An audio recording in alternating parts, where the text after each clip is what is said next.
So yeah, today we're going to talk about the sunset sequence, and this one is, I did not do this beforehand, real quick, pulling up a few I have just to make sure, because I've done some of these obviously, and I have my own stops for these. So I want to make sure that I have a few examples open to be able to fully talk about these things. So one more document I got to pull open here, and then, yeah, so the sunset sequence.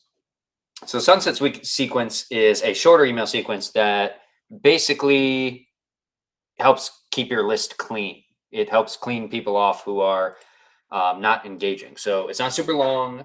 It's not a big money maker flow, but it is, as we'll discuss in a second, can be a bit of a money saving flow. It can make a few dollars, but it's not, it's not recovering abandoned carts. It's not welcoming people. It's not a replenishment flow.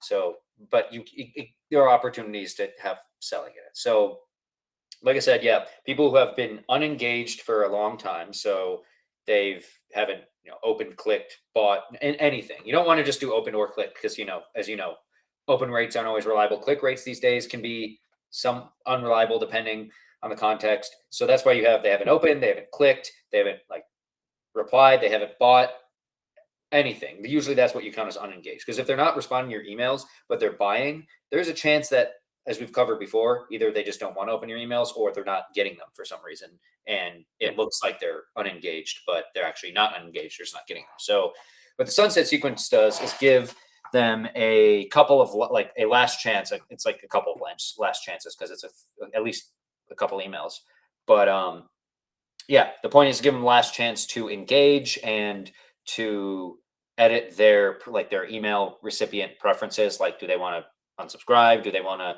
just get fewer emails or only get emails about whatever topic? That's what it does. And naturally, this flow will probably have lower engagement because it's sending to people who are not engaged. But again, that's fine because it's not going to be sending to a lot of people in the grand scheme of things. And so basically, we can just go over the structure. This is probably going to be a shorter episode of Inside the Inbox. It's not like this. It's not super in depth unless we start going into other topics relevant to this, unless we really start rolling. But basically it starts by saying hey, do you want to still hear from us? Here's here are what you're missing or what we're doing on the email. What, just kind of like a what you're not like a kind of like a what you're missing out on, a little bit of FOMO. It's not really FOMO though. It's more just highlighting the benefits of being a subscriber and these kinds of things. So if being a subscriber, you get early access to sales, for example, well, you might want to reiterate that. Or you're providing exclusive content that only email subscribers get, whatever it is, you basically want to start by saying hey, do you still want to hear from us? Do you still want to hear about blah, blah, blah? If not, unsubscribe or edit your preferences. You don't want to try to hide the unsubscribe. You don't want to try to make them jump through hoops.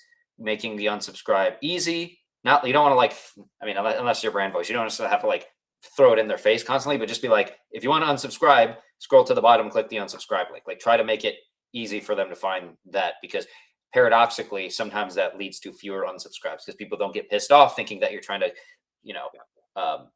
falsely imprison them on your list, let's say. So then the second email, I like to basically say here's what's coming next. If they haven't engaged yet, then you want to send the second email. Here's what's coming next. Here are some things that are coming up, and it can be hard to do this. You might need to do some editing because obviously it's not an evergreen thing to say here's what's coming next. But if there's a long-term thing, if it's something that's, I don't know, years, it's if you're planning on expansions into new areas, I'm thinking of a nonprofit that was they were recently expanded to a new area. If you're expanding into new areas, you're making some big expansion soon that takes a lot of time, you could probably have that in a sunset sequence and then eventually go back and edit it out. But you want to try to find ways to work in hey, here's what we're going to be doing in the future. Here's some new exciting things we're going to be doing.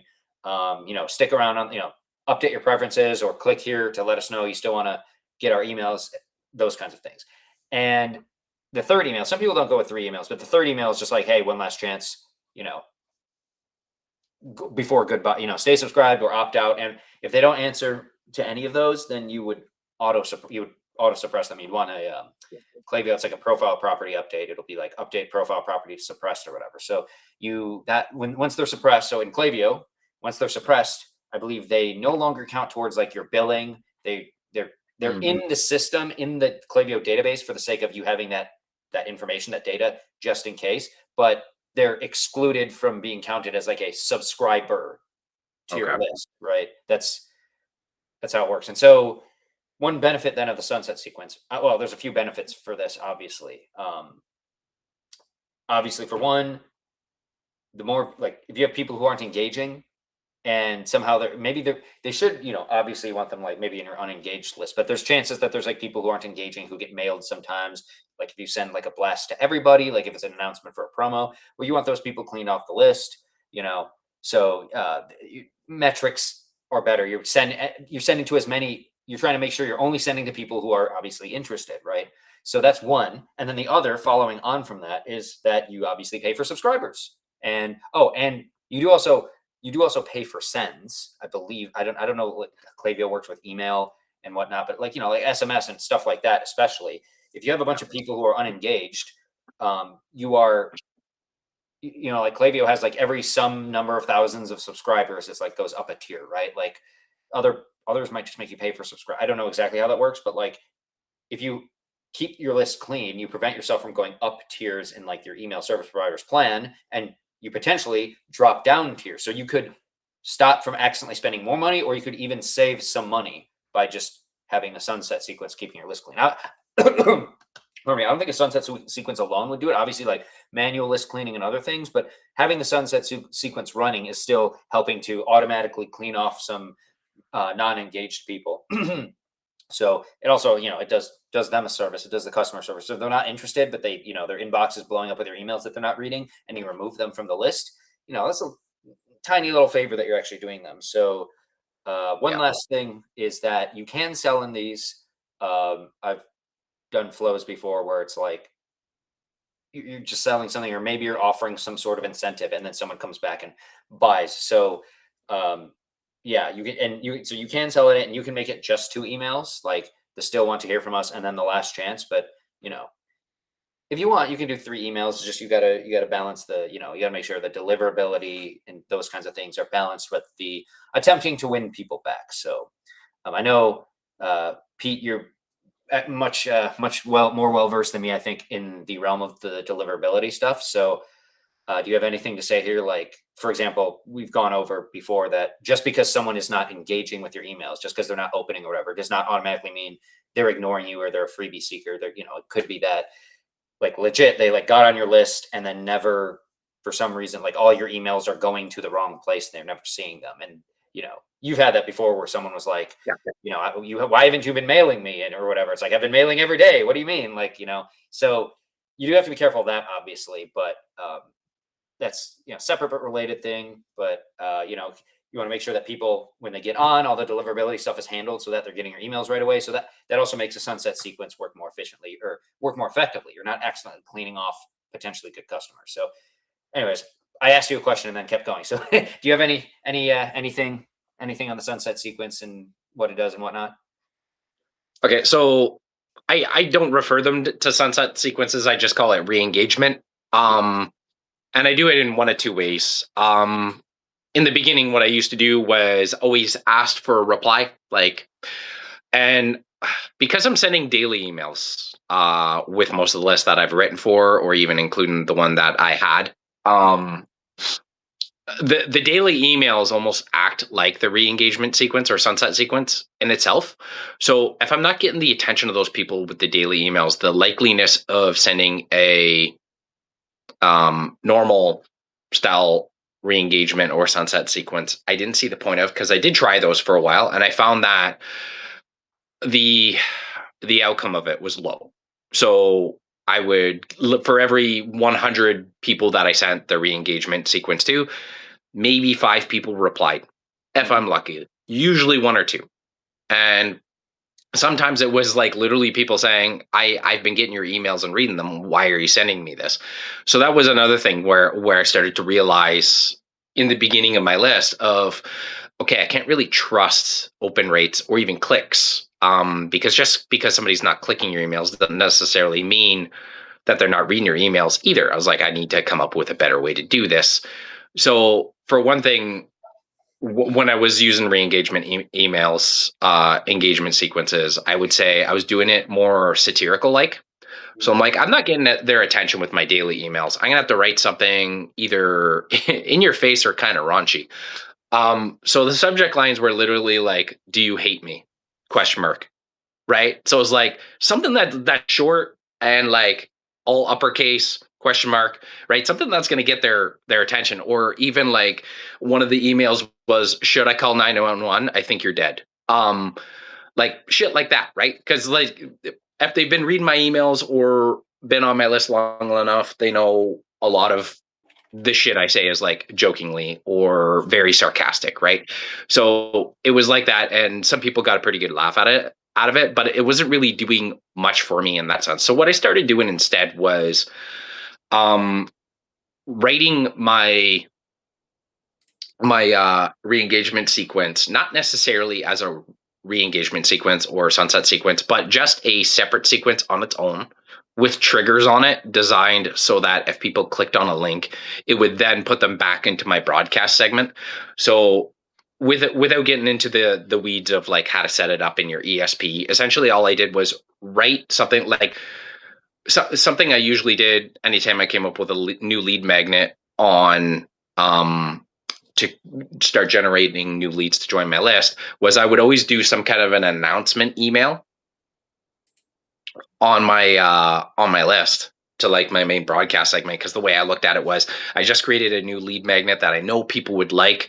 It would be unfair to people that are already on my list not to get the chance to get it too. So I would write some kind of a very like I would like usually using an emoji bomb kind of subject line, something that's going to stand out in the inbox, and then also to announce it. And then those emails that, especially the ones that performed really well, were the ones that became my what I would call a reignition sequence, right? Because like I'm not necessarily just trying to re-engage people. I'm trying to get like reignite their attention and stuff like that.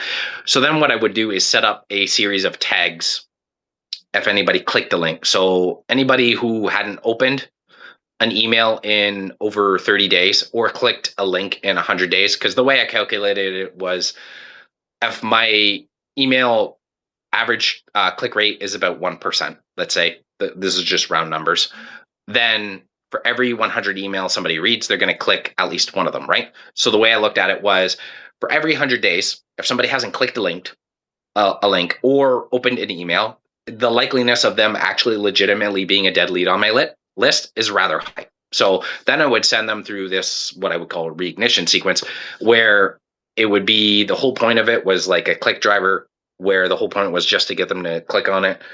And pretty much if they clicked on it, it would then put them back into my broadcast segment. And I only sent 3 emails doing that. And then if they did not click a link, I would offset that tag to put them into what I called the dead sequence segment of my list. And that would take about 14 weeks. So there was like a waiting period. So it would send the 3 emails. They would still have the re-engagement tag. And if and when they didn't click or read one of those emails from that sequence within 7 to 14 days, that would then go to the dead segment. Because what I found was sometimes it takes 3 to 7 days for a open or a click to register. If anybody pays attention to their metrics well enough, you'll send your email to your list at like, let's say your normal time, right? The majority of your opens and clicks are going to happen within the first 4 to 6 hours of sending. And then you're going to have a little bit of a drip over the next 24 hours. And you'll see like, let's say your average open rate's about 38% or 40. Let's just use a round number, 40. You'll notice that by the next day, it's 40%. But if you wait 2 weeks and check that email, it's 47%. Where'd that other 77% go or come from? Like sometimes it's from people that open later, but a lot of the time it's because those pixels take that long to load and then retrieve and then come back to your ESP to tell you. So I wouldn't delete anybody off your list that doesn't re-engage with what you're sending them for like up to 14 days. That's a good waiting period, I would say. And that's kind of the way I went about it. I stopped doing the whole asking for a reply, mainly because you are sending emails to people who first off, you're not recognizing their email addresses, because the people who are responding to your emails often enough or even replying, you're not going to see them in the list of those emails and go, yeah, I'm going to put these people through an re-engagement, you're going to recognize the email addresses, right? So these are people that haven't replied ever, ever, right? So the likeliness of them replying all of a sudden just because you want them to is rather low. However, if you offer something of value, like for example, like I said, like those lead magnet announcements emails that I used to do, because you're offering something of value, the likeliness of them actually re-engaging with your emails is that much higher. And I went from doing that, and I'm not saying the numbers were staggering, but it went from like that 1 to 5 people to probably 25 to 30 people. So like that's a drastic difference. So you're keeping those leads. However, what I did do with that is I did put what I would call the strike one tag. Just because if there's somebody who disengaged with your emails and you get them to re-engagement, the likeliness of them going cold again is rather high. So I would always keep track of that and have a segment of like my strike one tag, right? So if somebody doesn't engage with the emails again 100 days later, and I go and I'm about to put them in through the re-engagement sequence again, I'm like, these people have already disengaged. I'm not even going to waste time. I'm just going to delete them off my list. And I did that plus all the other things I've talked about in deliverability. And that was hugely helpful to get me back into the primary inbox and not hit the promo tab nearly as much. Cool. Yeah, that's a lot of good stuff there. I will say, now that I've thought about it for a minute, the type of sunset sequence I did, and this makes sense, but the type of sunset sequence I was talking about probably does, again, work best for e-com, big e-com. So you have a lot of traffic coming in already. So it's to the point where saving any individual lead or just like a few leads or subscribers, like going through the effort, if you've got deliverability dialed in fairly well, the stuff on the front end dialed in fairly well, so that the vast majority of people are getting on your list. Like, it's not like your emails are not going into the void, they're actually getting them. If you have those parameters in place, then a sunset sequence makes more sense. But like, if you don't want to put a sunset sequence into place if you don't have like the deliverability and all those other technical things dialed in, because you're going to have a lot of people going through it who shouldn't be going through it. So it's, I guess if you're a smaller brand or whatever, you can have it too. But each like lead that you lose that is like a valid lead, like what's it called? What it would be like a false positive, right? Like or is it false? No, I guess in this case it's a false positive. They're flagged positively as unengaged, but falsely. Each of those false positives is more impactful if you're doing, I don't know, like $20,000 a month, something tiny like that, versus if you're doing $200,000 a month in overall revenue, or $2 million a month. If you have a few people, if you have a couple of qualified customers or potential customers who like get on your list, maybe they never bought and then they get unsubscribed or something like, it's not as big a deal, because you just have so many people coming through. Like it's percentages, right? It's proportions. If the percentage of good customers who end up falsely positively identified as, bad or unengaged subscribers, if that proportion is really small, then it doesn't really matter, right? Like, it's negligible because you have so many other people buying. So a sunset sequence, that's also why I say, like, it's not the highest priority sequence. If you're still like building up your business and you're still like growing, you're not like this giant, like making multiple six figures a month,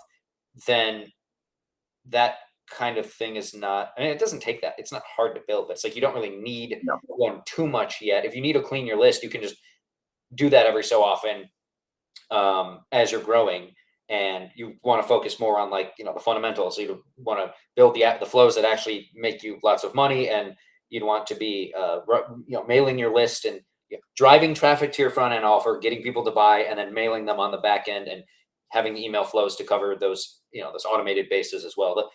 The fundamentals, that'll get you far. You don't need to worry too much about a sunset sequence yet, but it's something to, once you're bigger, it's something you'll want to implement, just because list cleaning may become a little more unwieldy at that size, right? At that point, a sunset sequence can help. And like I said, it can, like, I don't know if it was a sunset sequence or somewhere else, but I dropped a product. I ran an A/B test. All I did was drop like a product block, recommended product block, like at the bottom. And obviously Klaviyo attribution isn't perfect, but it showed us making a couple sales, right? I might have been that. It might have not been a sunset sequence, but it was some sort of like non-sales sequence or email within or non-salesy email. Just dropped a product block in there, made a few sales. Did the brand notice at the revenue level?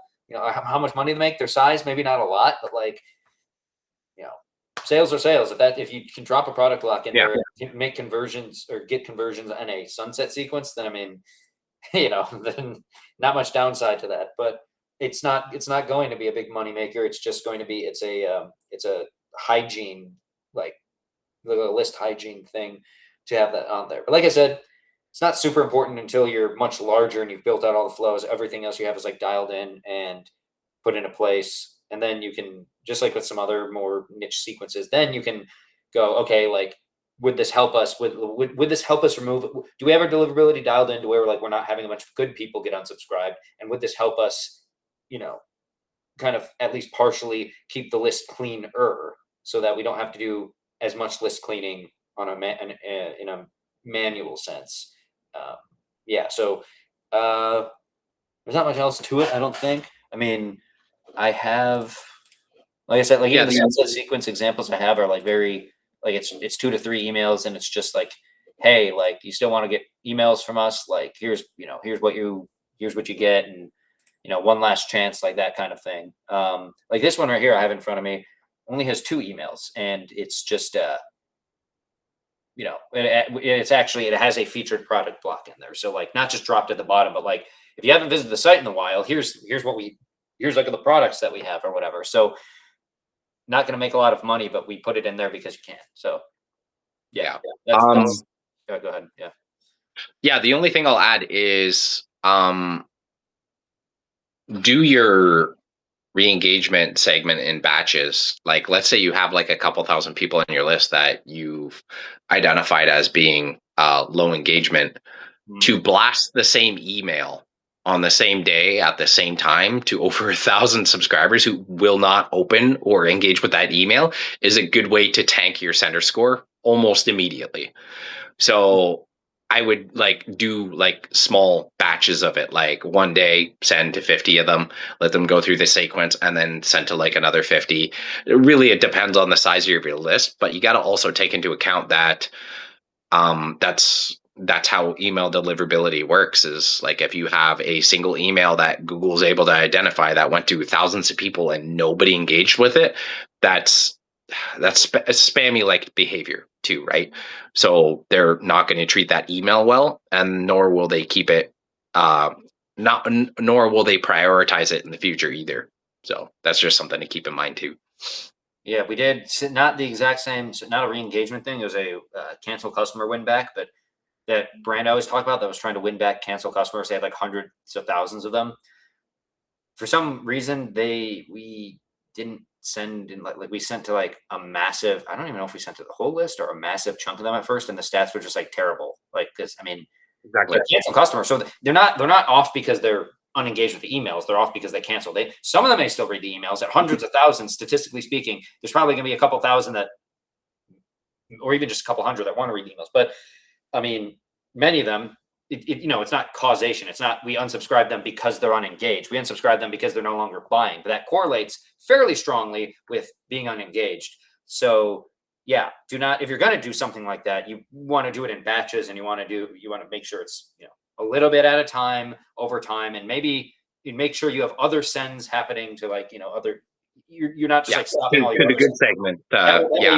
You have like the smaller, less engaged segments that have like the worst deliverability, worst stats and whatever, but you're only doing a little bit at a time, and that's offset by these other sends over here, your normal sends to your engaged people that are getting a lot more opens and clicks. But there was I had another point on that. There's something else I was going to say. That's one of the benefits actually of having an automated sequence running once you're there, is that if you're going to do like a formal, like a campaign, like you're going to get all your list of unengaged people and send them a campaign, then you have to do it manually and make sure, okay, we're going to split it into batches of this many people, and we're going to send at these intervals. With the flow, it's just anytime someone hits that trigger. So on any given day, like you might have like 8 people reach that trigger, and then they trigger the sunset sequence. So you're not having everybody who because it's only once they hit that trigger. So and eventually that will build up. You'll have like new people getting email 1, and then older unengaged people in that segment or in that sequence getting email 2. So you might, that number will accumulate a little bit, but then people will be moved out of the sequence and they'll be suppressed, or they'll be engaging with it and go back into the engagement sequence or in the engagement segment and whatnot. So it won't be that big a deal, but it does help it so that you are sending to those less engaged people, but at a very at a rate that not digestible, like like a small, like not biting off more than the deliverability can chew, so to speak. So that's another benefit of those is, you don't have to do it all at once. I do believe, I don't know if I said this, but one other small thing, I can't remember if I do trying to find an example. I guess not. I would say, like, if you want to, you can also do, like, you can have like a time delay at the beginning. Like, obviously once it's like 120 days or whatever, then they qualify as unengaged. Well, that 120 days is the time delay. So you might not even want to do another time delay, but you could, like, you can mess around with that if you want to, like, make it so that there's not too many people in the sequence at once or something. Or you can spread the sunset emails out apart more, these kinds of things, so that it's just not, you can manage those aspects of the poor deliverability, but ultimately it's not like a huge deal, because it's only, if you have, like, I don't know, like 50,000 people on your list and most of them are engaged, if 5% of those people are unengaged, that's what, 2,500. But it's not like they're all unengaged at the same time. It could be like, they're headed towards being unengaged, but every day it might be like 10 people become. So you send 10 bad subscribers an email. That's not going to tank your deliverability if you have 50,000 people on your list and you're regularly mailing most of those people and getting good opens and clicks. So that's, just gotta, it won't be too huge a deal. It's just, you don't really need the sunset sequence all that much until you're bigger. Like, I don't have one for my own list as far as I know. I don't think I have one for my own list. I don't think there's much of a need unless you're doing paid traffic. Yeah, because at that point it's you're basically bringing in tons of people every day, and when it's paid traffic, paid traffic isn't necessarily bad. Like, it's not bad. Like, most businesses, they need paid traffic, but they're finding you because you paid to be in front of them, which can still work. Like, they still connect with your copy and all these things, but it's not like they found your content organically over time and got on. So if it's a paid customer, there's a slightly larger chance that it's going to be someone who just doesn't want to stick around. It's a transactional. That's what I'm looking for.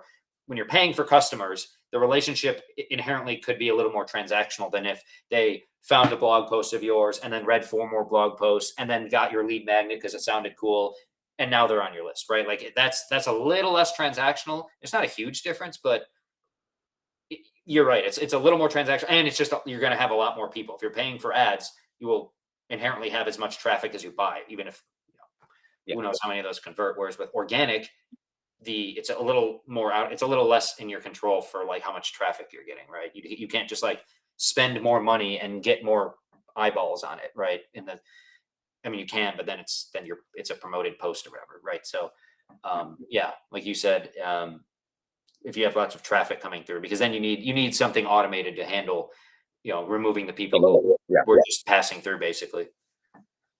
Yeah, man. Sweet. Well, it's a pretty simple to understand sequence. I don't think there's anything else to cover. Yeah, man. I think we took care of that one pretty good. So, yeah. All right. Well, thank you, everyone, for joining us, and I'll see you next week for probably another email flow. All right. See you guys. Thank you. See y'all.